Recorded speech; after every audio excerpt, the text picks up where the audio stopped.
Morning. Those of you who don't know me, I'm John Malool. I'm a surveyor from New Jersey. Like many people in the surveying field, surveying was a second career. Prior to becoming a surveyor, I spent many years as a faculty member at Rutgers University, where I was the lead instructor in the Federal Ocean Training Center. And one of the areas of my expertise has been confined spaces. It's very interesting that we heard that confined space fatalities are going up in England because they are similarly going up in the United States. And there's no reason for that. However, when we look at what's being done, it's because most times the individuals are not aware that they are working in a confined space, or more importantly, what the hazards are. As surveyors, we really don't think about working in confined spaces that often. However, uniquely within the last 6 months, I've had 2 cases where I've been asked to assist in investigating accidents involving confined spaces. One involved a fatality in the Caribbean, and the other one was a near miss in New Jersey, where we had 2 workers that were nearly killed by entering into a confined space. All of those were on board barges. So it's really very important that we understand that as surveyors, we have an opportunity to encounter these types of locations.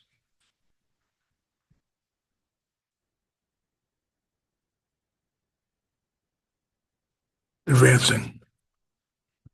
It's not advancing. We should just click on the screen and then confuse them. There we go. So for some of us that are surveyors, going into a confined space is an everyday occurrence. But do we really understand what the hazards are associated with working in confined spaces? What are the dangers to us? And I will tell you very matter of factly, we have a very good opportunity of being seriously injured or killed if we do not understand this well. I have a very unique experience with this. I happened to be on board a boat. We were doing a sea trial. We were going up the Hudson River, and I heard a beeping sound. And I said to the captain, what's an alarm? He said, I have no idea. We don't have any alarms on this boat. Then realized that the beeping was coming out of my tool bag. It was my carbon monoxide detector that was detecting CO up at the helm. And I looked at my CO detector and it was reading 70 parts per million carbon monoxide. I took it out of the bag. I stood on top of the engine compartment. I'm now at about 240 parts per million. We opened up the hatch. Never went down. Just put our hand to the opening. That was over 6,000 parts per million carbon monoxide. Had I gone down inside to do the normal sea trial evaluation of the engines, I probably would have died. So consequently, we need to understand what these dangers are and how significant they are. So what is a confined space? Here in the United States, federal OSHA tells us that a confined space must have 3 things. It must have limited access and egress. What does that mean? Typically, one small way in, and therefore what? One small way out. It has to be large enough for us to enter into it and do something, do some work. So if I went to a 55-gallon drum, took the lid off the drum and stuck my head in the drum, am I in a confined space? No, I'm just stupid. I have to be able to physically enter into it and do something. And it's not intended for us to be there.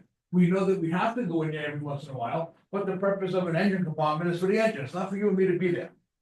So consequently, we have these 3 things. In order for a location on board a vessel to be considered a confined space, those 3 things must be there. That's what makes it a confined space. Okay, so let me ask you a question. I actually was on board this vessel recently, and there were 2 hatches. One is safe, the other one isn't. How do you know? How do you know? You're gonna take a guess? You're gonna roll the dice, 50-50, go to the casino, take a gamble? The answer is, one of the things that we need to do, and we'll talk a little bit about that, is have an addition in our tool bag. Talk about that in a little bit, but I can't tell which one is the safe hatch on this vessel. All right, the only way for me to tell before I go down into that hatch is to do some testing. So does this vessel have a confined space? The answer is absolutely yes, it does. This is a what the hell you want to even call this thing? This thing, it takes on passengers and it goes around New York City Harbor, and it charges you a lot of money for a very short period of time. And it shows you the sights of Manhattan from the water side. If I told you how much money this guy makes, you fall over. But he needed a survey for his insurance, and if you just go back one slide, those two hatches are on that boat. I needed to go down and take a look inside, and how do I know that it's safe for me to be there? By the way, that is a metal hull boat, so that makes it even more likely that I'm gonna get hurt or killed if I don't recognize what some of the hazards are. So OSHA is concerned that about areas that are too small. They tell us that the space must allow us to have complete body entry, all right, but they didn't want to cover spaces that they really didn't intend to address. Okay, so they added some additional caveats to things. Right, and this is a cramped space, but people can still enter and perform an assigned task. Does this come under the confined space regulation? The answer is, like everything else in the health and safety field, it depends. And what you're gonna see is that there very well might be the need for us to have this classified as a confined space, and we'll explain why in a minute. Okay, so we have to ask ourselves the following question then. Does this area have limited or restricted means for entry or exit? Okay, do you have to use your hands to enter or exit the space? Okay, do I have to drop myself down or pull myself up? Do I have to contort my body in any way to get in or out of the space? Let's be honest, that's what we do. We contort ourselves in some very unique ways. I am amazed at times how contorting this fat body can get. And is your entry or exit into the space slowed down by obstructions such as engines, water heaters, and everything else that we find? If the answer to those questions are yes, then you're in a confined space. That's every day. Thank you. So what OSHA is actually saying to us is, we really can't say to you, yes, all engine compartments are gonna be confined spaces. You make the evaluation. For us, practically, yeah, they're gonna be confined spaces, because that's an everyday occurrence. We have to contort our body, we gotta use our hands to get in and out. It's difficult to get in and out because of obstructions. So recognize, my friends, that as surveyors, we are going into a space that OSHA is saying to us is extremely dangerous. Now, how dangerous is it? In the United States, every year, how many workers die in confined spaces? Anybody want to take a guess? 200. A little bit less, about 100, between 100 and 125. Now, here's the rub to that. Okay, and the bad thing was, you can tell I used to be a teacher. The bad thing was,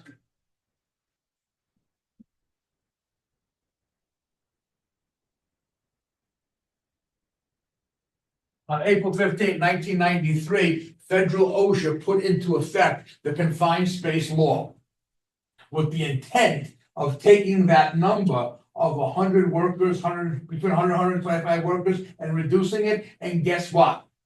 It hasn't reduced at all. That really is unbelievable.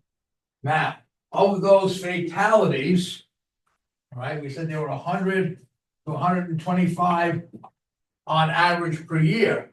The sad statistic is 60% of the fatalities are to whom? Rescuers. Would be rescuers. So you get overcome in a space, you pass out. what's immediately going to happen? Your coworker, if there is one, is going to do what? Jump in after you. You said you were from the Caribbean, where are you from? St. Martin. I love St. Martin. I went there for my honeymoon, it was wonderful. I'd like to go back without my wife. Don't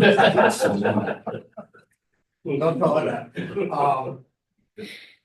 There was recently, I guess we can talk about it now, right, Michael? The incident that occurred in the British Virgin Islands, Yes. okay? I was, and we'll show you the newspaper article. I was very, very involved in an investigation involving a fatality in the BVI. On board a ship, the worker went in, and what ultimately happened, he passed out inside the space. So what occurred? A coworker immediately did what? Went in after him. He passed out. The third worker went down to get him. What happened? He passed out. The fourth worker went down for the first three. He passed out. The fifth guy said, "No way." Thank God. Tragically, one dead, three badly injured. Okay, so that number of 60% of the fatalities occurring to would-be rescuers doesn't mean it has to be a member of the emergency services, although it could be. It could simply be a coworker who wants to go and say, "Oh my God, my buddy Craig got hurt. I gotta go get him," and he becomes injured as well. That's part of the big problem that we have with these confined spaces. Next slide, please. So, what ultimately happens? OSHA here in the United States recognizes that the definition of a confined space is not enough. So what they do is they create a new term. And that new term is permit required confined space. And what they do by making this new definition is say, look, some of these work locations that you and I can go into are going to be really, really dangerous. So what they did was they took a confined space, those three things: limited access egress, large enough to enter and work, not meant for human occupancy, and they added to it and said, if it has one of the following: a hazardous atmosphere, an engulfing problem, inward sloping or converging walls, or some other serious health and safety hazard, it now is a permit required confined space, which is the much more dangerous one. And man, you better have everything in place. Right? So for us as surveyors, we have to look at the first characteristic. And when we look at the standard, it simply says it has, or it has the potential for a hazardous atmosphere.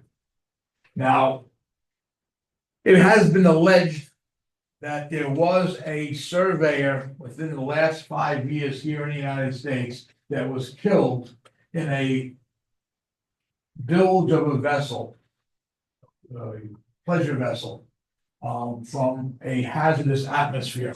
It is extremely quiet. Some of the other surveyor associations will not discuss it or talk about it, but what we have been able to determine was he was in fact killed by hydrogen sulfide gas exposure from a problematic black water holding tank.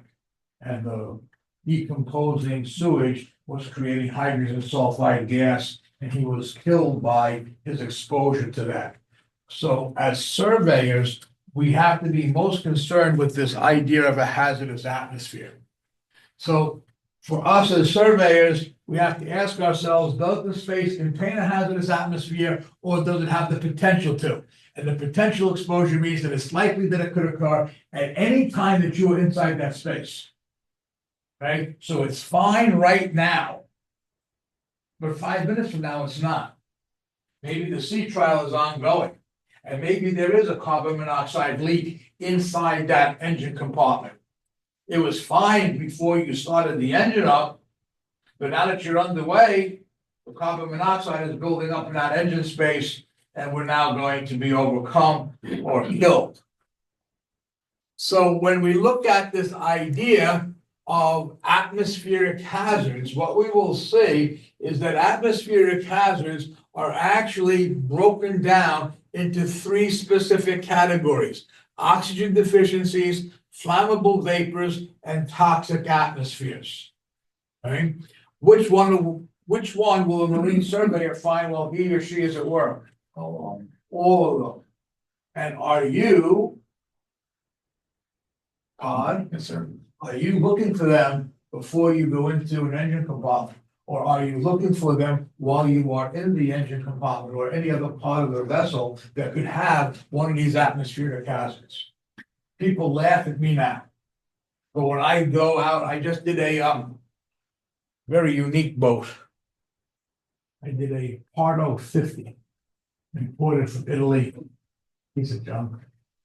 And while I'm in the engine room, set up on the deck. We're out for a sea trial, and we're doing all the things that we need to do.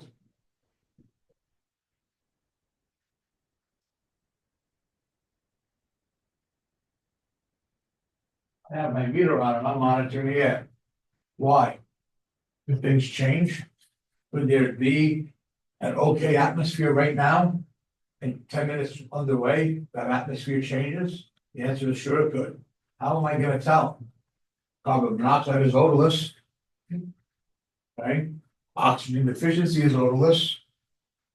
Hydrogen sulfide gas smells like rotten eggs, but after a short exposure to a large amount, what does hydrogen sulfide do to your body? It actually takes away your sense of smell. So if you can't smell it, what are you thinking? Isn't there? It's fine. The only way to tell is by setting up the monitor and using the meter. Right?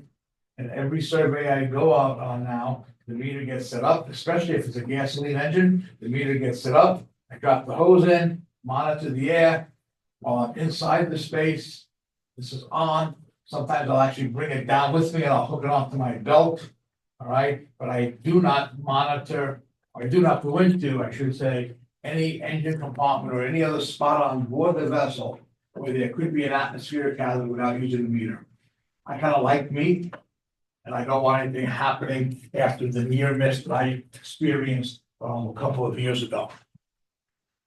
So what is a hazardous atmosphere? The official definition kind of scares me. It says that a hazardous atmosphere is an atmosphere that may expose the employee, that's us as the surveyor, to the risk of death. That's pretty explicit. Or incapacitation. What does that mean? You're now so badly exposed and incapacitated that you can't do anything on your own. You can't assist yourself. You're incapacitated. I'm just totally out of it. You have the impairment of ability to self-rescue, so you now don't have the strength. Remember what it said, use your hands to pull yourself out maybe. You don't have the ability to do that. You could become injured. You could experience an acute illness. The presence of any one of these things makes the space a confined space, making it that much more dangerous. Next one. Excuse me. Yes, sir. So we go on these boats Mhm, and we're in a cabin, we turn on the water system. mhm, It smells like fried eggs. mhm. There you go. Absolutely, all the time. All the time. How much of that rotten eggs are you breathing in? So here's the thing. It might not be enough to make you incapacitated today, Right. but now what did we do? We put a little bit into Bill's body today, a little bit into your body tomorrow, a little bit into it the next day, and guess what? Now I smell like rotten eggs. Exactly. So you will once you're in the ground. Keep closing. So consequently, yeah, could that build up and cause us a chronic disease or a chronic illness? The answer is certainly it could. Right?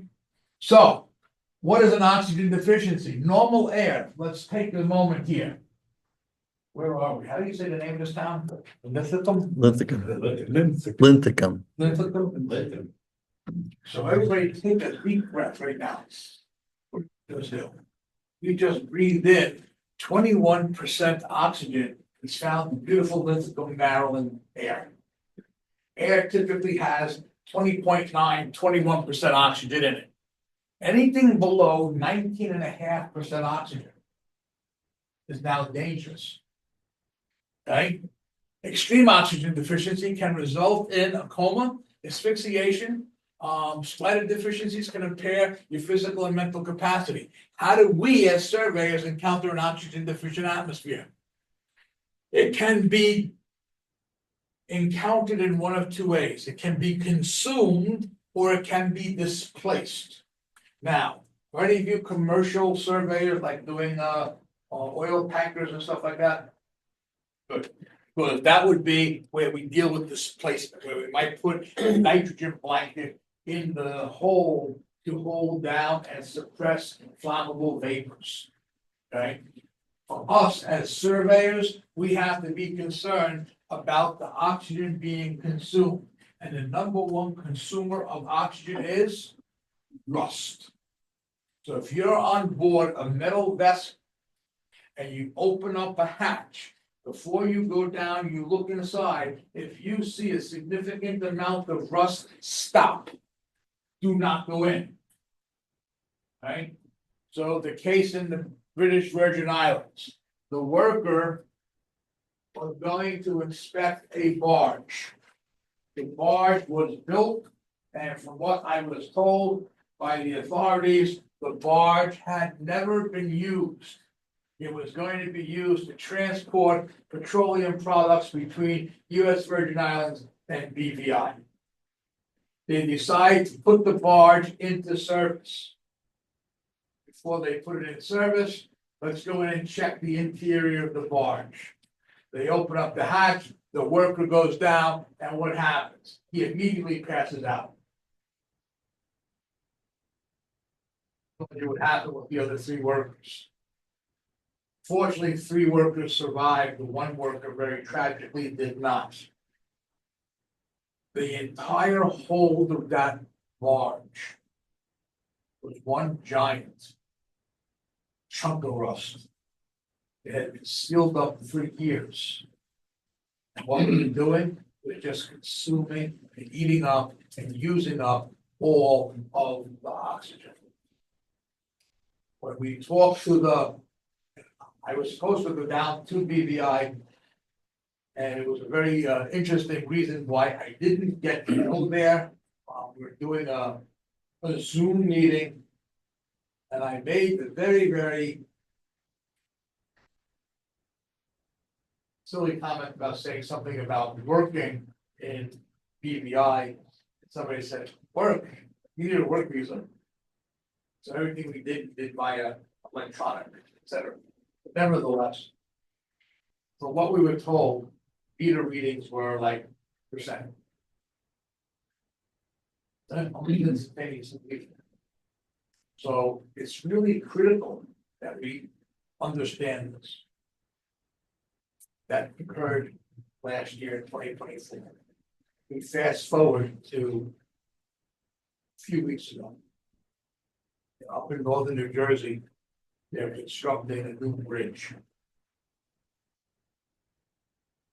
Bridge is going to be used by our railroad system. And they put the barges, one barge has a crane on it. One barge is being used to store materials. And the third barge is going to be used for support. Where the workers will go to eat, their portable toilets, facilities, etc., all on the deck of these barges. Because the barges are going to be used for a long period of time, the company doing the work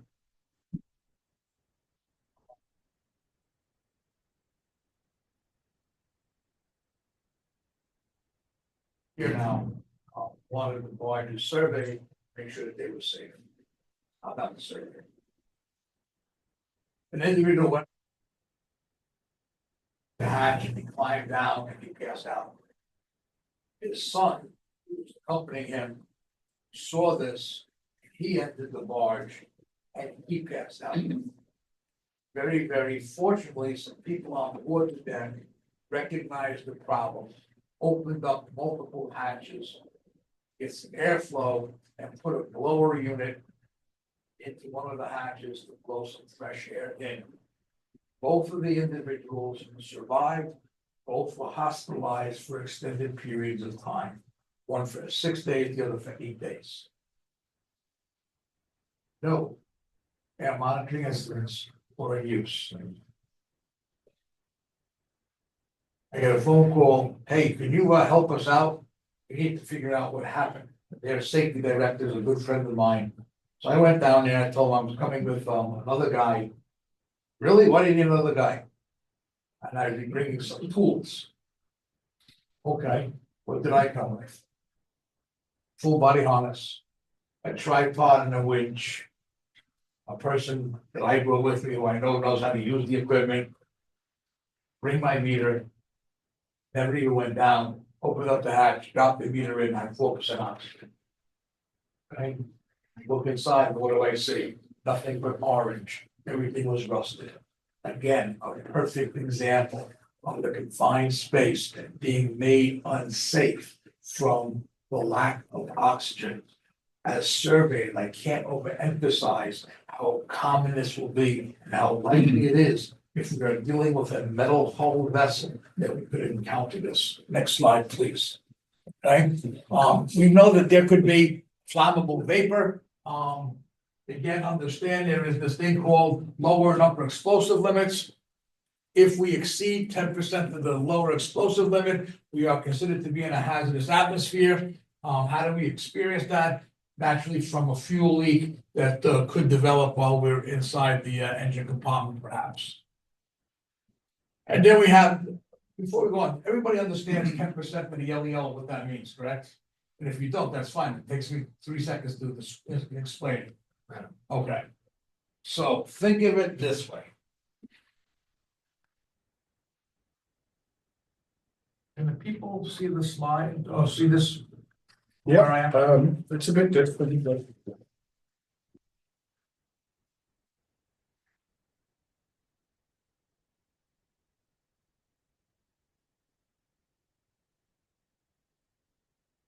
Think about your car.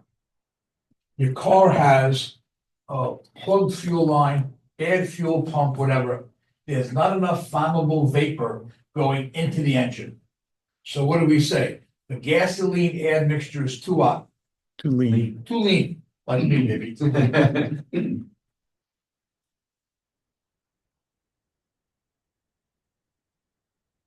Maybe you drive a car like my mom.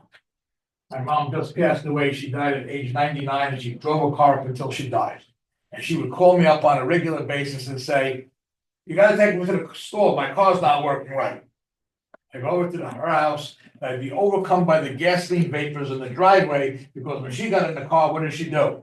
She pumped the hell out of the gas pedal and she made the mixture too hot.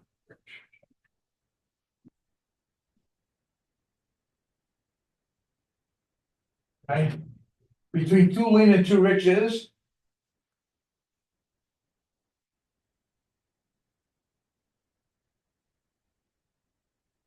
Right. What you will see is that there is a percentage of vapor to air that needs to be just right. So for gasoline, I think it's 1.8%. 7.5 or something like that in that area. So what does that mean? If I have less than 1.8% of the air made up with vapor, it's too lean. If I have more than 7.5% of the vapor made up of vapor, it's too rich. Between the two, I'm gonna have a fire when I turn the ignition on. All chemicals that burn have different LEL and UEL, and too lean, too rich are not scientific, so we call that lower explosive limit and upper explosive limit. Every chemical that burns has a different LEL and UEL. Acetylene gas, considered to be the most dangerous of the flammable gases. Why? It has a lower explosive limit of 2%, and it has an upper explosive limit of 100%. It has a flammable range of 98%, the widest of any chemical. Right? So when we talk about, just go back one slide. When we talk about flammable atmospheres, it says in excess of 10% of that number. So if I have more than 0.18%, I'm dangerous. Okay, why we want a 90% buffer of safety. Right, so that's really very, very important. So it's 10% of that number. If you use natural gas to heat your home. My house is heated with natural gas. The lower explosive limit is 5%. So in order for me to have an explosion, I need to replace 5% of the volume of air with methane gas. And if I do that and I let it match, the place blows up. So when I use the meter to detect a natural gas leak, if I have more than what? 0.5%, 10% of the lower explosive limit, my meter will go off. What do? I get out because it's now considered to be unsafe. That is actually a federal law here in the United States. 10% of the lower explosive limit. Next slide. Or we can experience toxic atmospheres. What does the word toxic mean? Where did the word toxic come from? The word toxic comes to us from what? An ancient Greek word. I assume none of you speak ancient Greek. The word toxic comes from an ancient Greek word, right, which was the word that was used to describe the materials that the ancient warriors of Sparta would dip their arrows in. So when they shot the enemy, if the arrow didn't get them, the toxic material would. And today, the word toxic means what to us? What's it mean? Poison. Or poison. Toxic materials are what? They're poisonous to who? You and me. Yeah. I don't want to put a poisonous material in my body. And when we are surveying boats, we can encounter two types of toxic materials, carbon monoxide and hydrogen sulfide. Okay? And as we said, one has no odor and the other what? Takes away your odor or your sense of smell after exposure. Right? Can I add one thing, John, on the slide before? We're talking about the UAL and LEL. And probably one of the more dangerous conditions is when you can encounter a rich atmosphere that is in the UEL. When you're ventilating, it has to go from the UEL down to below the LEL to not be flammable. So that entire time, you stand a better chance of having a loud noise. Absolutely. And remember, if we've all seen pictures, 50% of my work is casualty work. We've all been involved perhaps with boat explosions and things of that sort. Why did that happen? Why did the boat explode? Because an ignition source was present, and where were they? They were in that range. Right? I just did a boat explosion that occurred in Long Island, New York. And the owner of the boat stated, and we actually got video of him on Saturday. He took his boat out to get fuel. And not being a good boater, he put 200 gallons of fuel into a 135-gallon tank. Water tank, I'm sorry? in the water tank. Rob over in the village. They had disconnected the fuel line from the fuel tank to the generator that was laying in the bottom of the bilge. And one of the things that they did was they removed the anti-siphoning device off the fuel tank. So when he was filling up, it was going right into the bilge. He docks his boat at the marina. He leaves his marina, he goes to the adjoining marina where there's a fuel dock. He pays for all this gasoline, not realizing that he put way too much into the vessel. He comes back, he docks his boat, and we see on video him pointing to the gasoline coming out of the bilge pump. Now, what does he do? He walks away. He doesn't do anything. Why didn't the boat explode? It was too rich. He comes back the next day. So what's happening overnight? Vapors are dissipating, the bilge pump is pumping more gasoline out. He comes back with his family, he gets on board the boat, and now where is he? Just right, he starts the boat up and he blows up this Sea Ray Sundancer. 8 people injured, the boat is destroyed, right? Why? Because they just don't understand, and as Ray said so correctly, if you're too rich to get to too lean for a period of time, you're gonna be what? Just right. That's the big problem with flammable gases. Now, let's talk a little bit about these toxic atmospheres. We have to understand that these toxic atmospheres can be present, and my nose doesn't know that it's there. Don't rely upon, it smells okay, I guess it's all right to go into that engine room or into that bilge area, what have you. You can't do that. And one of the reasons why surveyors and others are injured while they're at work is because they're entering into these confined spaces without understanding or knowing what's there that can hurt them. Right, next slide, please. So how do we stay safe? There is only one way to do that, and it requires you and I to put a tool in our tool bag that we never had before. And that is an air monitoring instrument. Now, we can talk about air monitoring instruments, and I can talk about air monitoring instruments for hours. I do not recommend, I do not endorse, I do not suggest that you buy a particular brand or model. I don't care which one you use, as long as you use one. Okay? There are a whole bunch of different ones on the market. I actually have 2 different manufacturers that are in my tool bag. As some of you may know, the majority of the state of New Jersey is made up of volunteer fire departments. I happen to be a firefighter. I've been a firefighter for many years. I'm the chief of my fire department right now. So I have 27 gas meters in the fire department. I used to have one of the ones that my fire department uses, I purchased for my own use. I just purchased another different manufacturer. But it does a few things that the other one didn't do. I don't care what brand you use. Just use it. Make sure that it is being used so you are safe. You see a bunch of different ones. Get one and use it. Right? That one is made by VW Honeywell. That one is made by RKI. That's the same manufacturer. This one that I have here. And believe it or not, I have that one in my car right now. Okay. So what should surveyors do?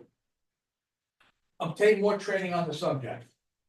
Right? You want to learn about air monitoring instruments? I'll be happy to talk to you about how to use them, what the results are, etc. at any time. Get the air monitoring equipment. Recognize that these dangerous work locations are found on many vessels. It doesn't have to be a commercial vessel. It doesn't have to be a tanker. It doesn't have to be, a big ship. It could be a small pleasure craft that is just as dangerous. Right? I showed you that picture of that little tour boat that goes around New York City. Okay? 90-minute drive around New York City. It's $350 a couple. Right?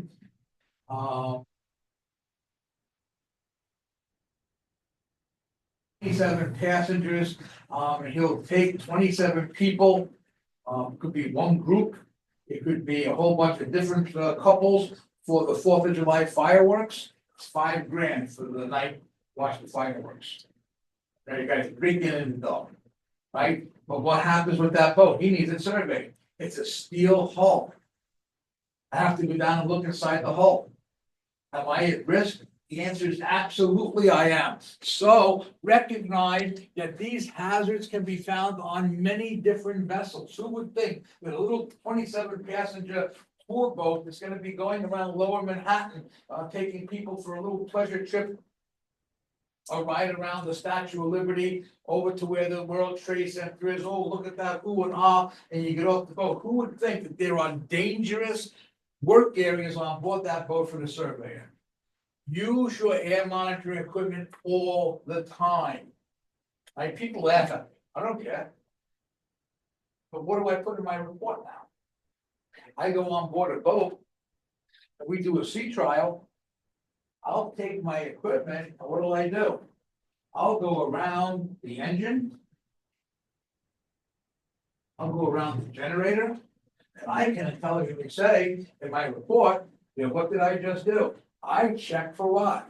Carbon monoxide leakage in the engine compartment, and I found what? None. People like to see that in the report. It makes me feel better by putting it in the report.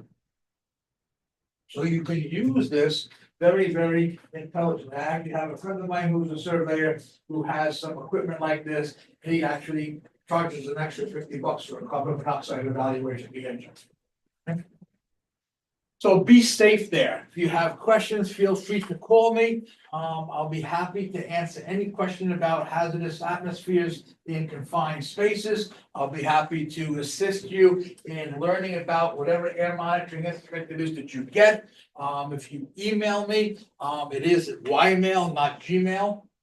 If you send it to Gmail, it goes to a commercial fishing boat in Alaska. And we get each other's emails all the time. So I hope you have at least now a little bit of an understanding about an extra danger that we have to overcome while we're working on these various vessels that we're doing surveys on. Okay, yes, sir. John, on those charges that you would investigate, did they, which you marked about as uninsurable or? I did not do either. I simply reported my findings. Right, my finding was that the vessel had significant amount of corrosion occurring in the bilge hold of the vessel, and that the oxygen deficient atmosphere was detected in both in the barges. So then what? But the insurance company decided what they're gonna do. And the owner of the barges? They'll put on notice of force. Right, it's not my job to say that the vessel is or is not insurable. I'm just wondering what happened with that. The answer is, I don't think you're gonna find many barges in the workplace today that's not gonna have that problem. The answer is knowing that that problem could exist. And doing all the right things so that it doesn't create the accident. There's a very large barge company in northern New Jersey, they're based out of Port Newark, and they know about the hazard, and on their barges, on the hatch, it says danger, permit required confined space. And they cannot open that hatch unless they have all their things in place, blowers and all that stuff. They've been well trained, they know what they're doing, and they address the problem and correct the hazard before they go in. Okay, it's just like me saying, a worker who's going to do a job that requires him to go inside of a 6 million gallon gasoline tank in a refinery. Okay, does that mean that the tank is uninsurable because there's flammable vapors in it? No, you just need to know the hazards and know how to protect yourself from the hazard appropriately. Right, very significant. I don't know about you, but I don't like surveying boats alone. Because of some of those problems, and I've been asked, just go on board the boat, and you'll be, no, I want somebody there for several reasons, one of which, if I get overcome, I want somebody to call 911 and, get myself out of that dangerous situation. So it's really kind of an important thing. I can't overemphasize how critical it is to be aware that there are these confined or enclosed spaces on board a vessel. Now, here's a great plug for IIMS. If you escape from here, IIMS has produced an outstanding publication. I purchased it, it costs 25 pounds. So I think if you make the conversion, it comes to $31. And it is called What a Marine Surveyor Needs to Know About Working in Enclosed Spaces. Now, here's the unique thing. Everywhere in the world, these spaces are called confined spaces, except on board a ship or a boat. The maritime industry calls these locations enclosed spaces. The definition is exactly the same. It's just that the maritime industry calls them enclosed spaces. This book is excellent. And here's a cheap plug for IIMS. You're welcome. I get 10% of all sales, buddy. All right, but you see, I think it's 84 pages long or something like that. And it goes over everything that you need to know about an enclosed space, but we're afraid to ask. What are they? Why are they hazardous? How do you protect yourself? It's an outstanding reference. I don't know if any of you have purchased these guides before, what the Marine Surveyor needs to know about, whatever the topic is. I think you have, what, 30 of them now? That's here. All right. They're excellent, excellent publications. Okay, what you need to know about FRP and how to survey a vessel that's an FRP constructed vessel. What you need to know about corrosion. What you need to know about enclosed space. They got all kinds of excellent topics. This one here, I've read multiple times just to refresh my memory about certain things. It's a great book. It's well worth the $32 that's going to cost you.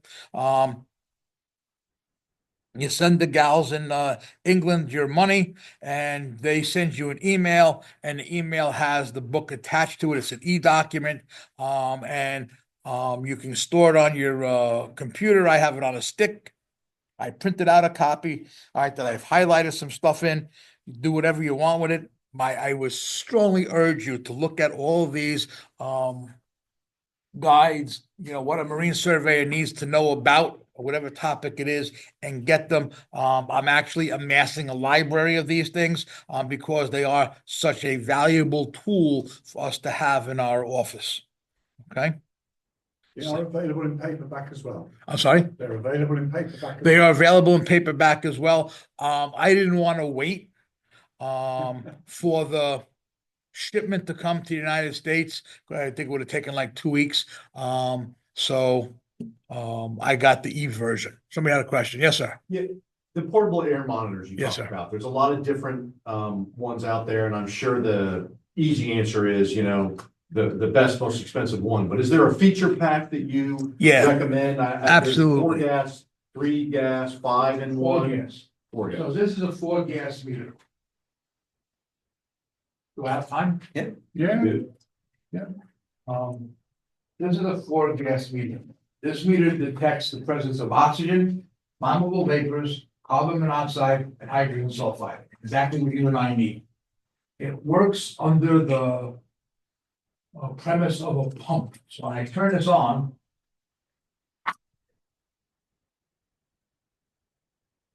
second, you have the pump.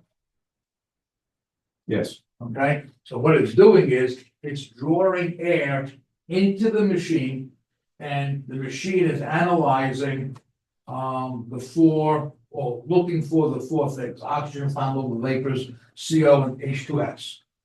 The reason I like this unit, or any unit that has a pump, is that I can stay outside and lower the monitoring hose into the space.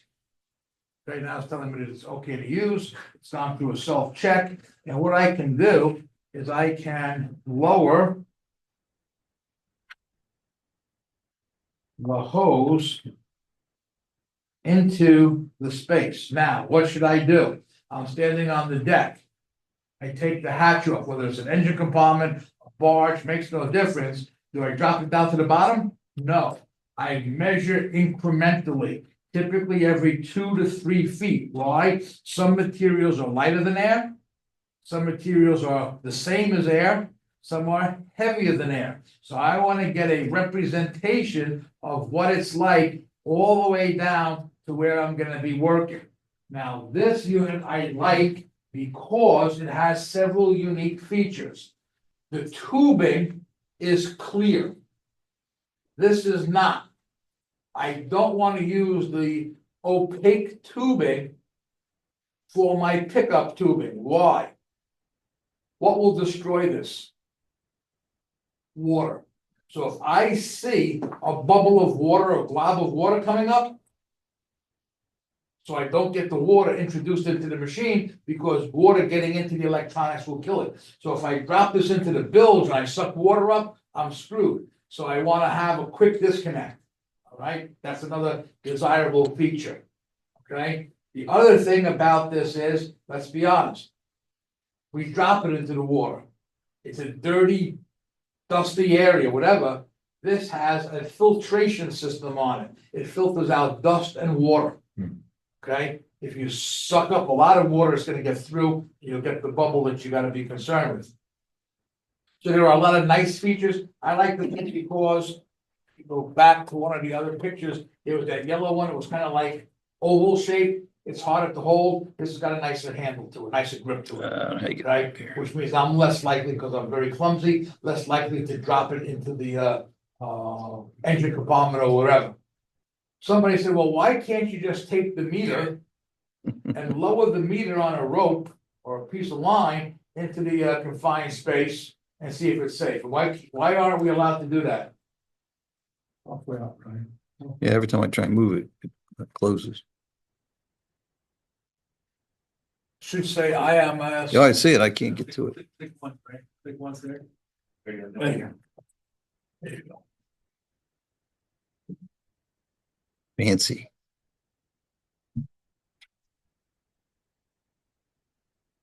Let's keep going. I think it's like the 14th slide.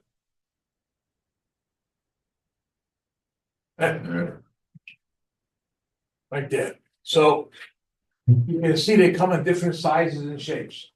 The one on the left is a 4-gas meter, okay? Round, very durable. One of the advantages of that one is it's designed to get beaten up a little bit. This has a rubber case on it too, but it is not as durable as that one, but it's got a good grip on it, so I sacrificed. That one there is a smaller unit. Okay, that's designed for what? Personal monitoring. So if I go into the space and let's say I'm walking far away from the entry point. Okay. This is hanging down inside the hatch and I'm 20 feet away in a barge or something like that. This isn't gonna tell me that it's safe there or not. That one that I have on may will. Okay, they also have single gas detectors. One only for carbon monoxide, one only for hydrogen sulfide. So if you're not gonna buy a 4-gas meter and you do a lot of surveying on gasoline propelled vessels, okay, then just get the carbon monoxide detector, right? Single gas carbon monoxide detector, you probably get for $150. Right, and they now have them where you turn it on. The moment you turn it on, it starts an internal clock. It's good for 2 years. You don't have to calibrate it or anything. It's a self-calibration. In 2 years, it shuts down, you throw it away. Right, so they are all kinds of devices out there that are designed to help keep us healthy and safe while we're at work. Get them and use them. What was the manufacturer of yours again? This one here is called RKI. John, do you have to calibrate that one? Like a, I'm sorry? do you have to calibrate that? Have to calibrate them all. If you were to look at my car.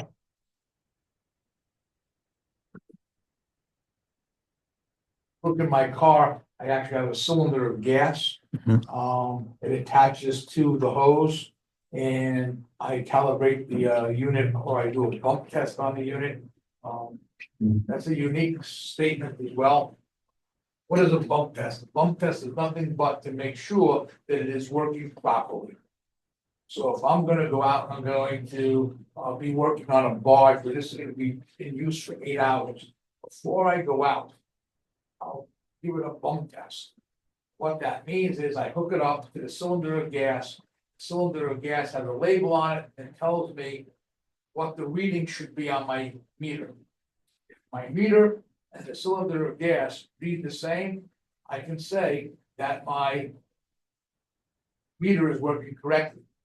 OSHA says, if you do a bump test and the meter is working correctly, you don't have to do a calibration. You only have to calibrate when the readings are off and they're not the same. That's typically before you have to change the sensor inside. Thank you. Are they reading out digital UEL and LEL numbers that you need to cross-reference, or does it just simple red, green, yellow? So you, very simply, at 10% of the LEL, it goes into alarm, this one lights up, it, makes a noise, it actually vibrates in your hand. So you have to be pretty, incapacitated to not realize that it's in the alarm mode and it's time to get out. Why can't you lower it on the line, like you're saying earlier?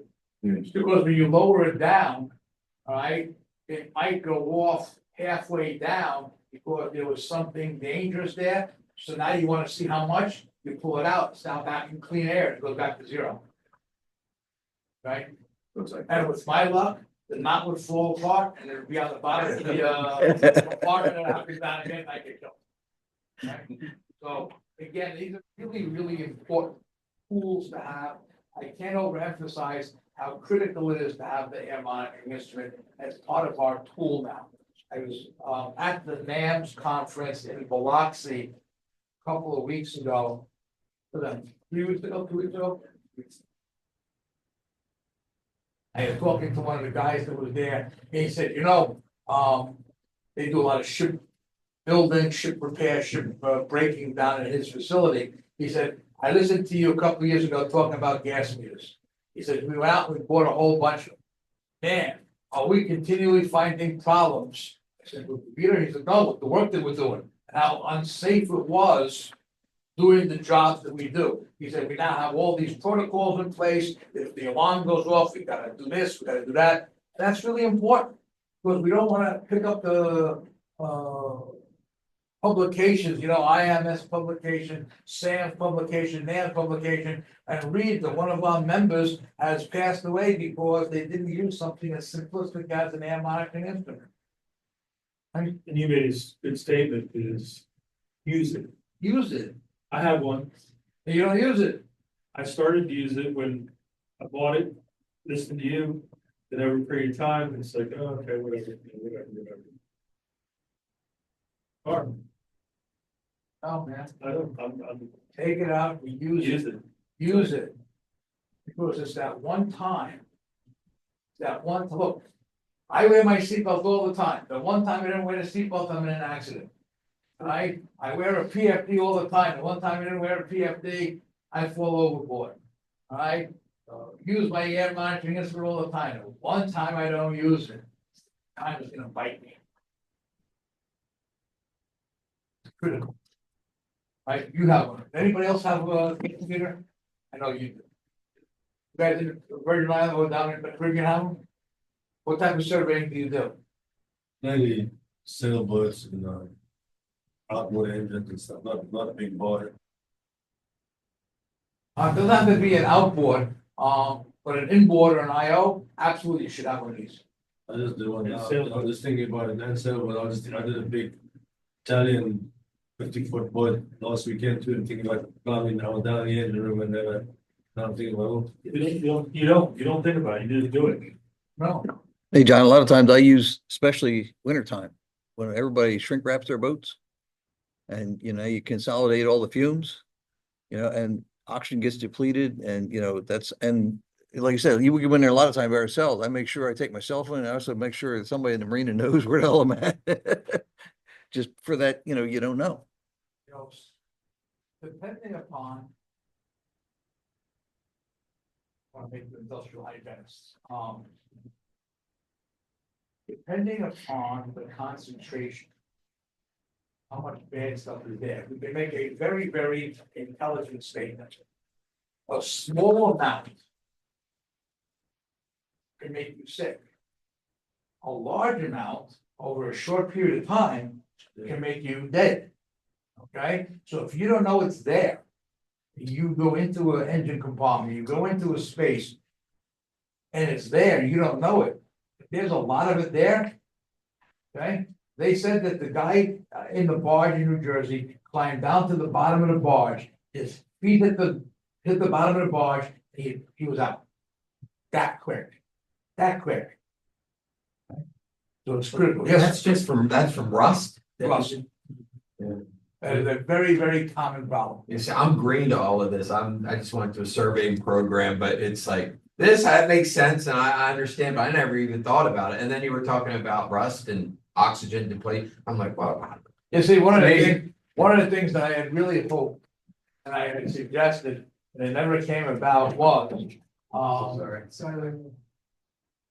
things like, captains. That's where I want, yeah. They should have an hour or two on survey and safety. Yeah, it's a lot in a little bit. Yeah, they didn't, that's all new to me. Exactly. Among, I work Sure. a lot with our ship registry and they go and there's a friend of mine that has a big salvage company on the island and always has his guys down inside welding on the barges. And we don't have very strict regulations at all, if any, they really. And no, it's a big eye opener.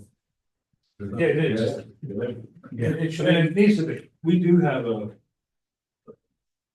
hazardous job. We do, People don't realize that. Yeah. we do. We get into a lot of different things and it's very hazardous. Yeah. More so than we realize. Yes. yeah, Questions? John, I have another question on that. On these large yachts, oftentimes in the shipyards where they're getting painted, they require crew members to be on board for fire safety or things like this. It's been a constant concern when we are doing some spray work. The fumes are passing through the boat. Now, they're not flammable fumes, but you can feel it to your point of toxicity. What gauge exists that we could use to measure that to say at this point when it's safe for the crew to return to this? That's a tough question. So by training or education, I have a master's degree in industrial hygiene and occupational safety. And the answer to that question is, it can't be answered because we don't know what the specific paint is being used. So let's say, for an example, I don't know if you've ever heard of the paint called Imron. Imron is extremely toxic. Okay, because of what is in the paint. So if I was dealing with paint that's made in Imron base, the portions that I would take and the monitoring that I would need would be totally different than if I was using Allbird, because their paint is totally different. Sure. So the answer is you have to know what paint is being in use. And from there, make sure you have the proper detection for that particular paint. Just remember one very important thing. If you can smell it, where has it gone? In your lungs. Into your body. And it's hazardous. Okay, so regardless of how toxic it is, okay, it's entered into your body. And what do we call that when it's entered into your body? It's called exposure. What is the best exposure to have? No exposure. So again, think about that. It's really very important. Questions? Anything about health and safety issues? Meters? Enclosed and confined spaces. We're good?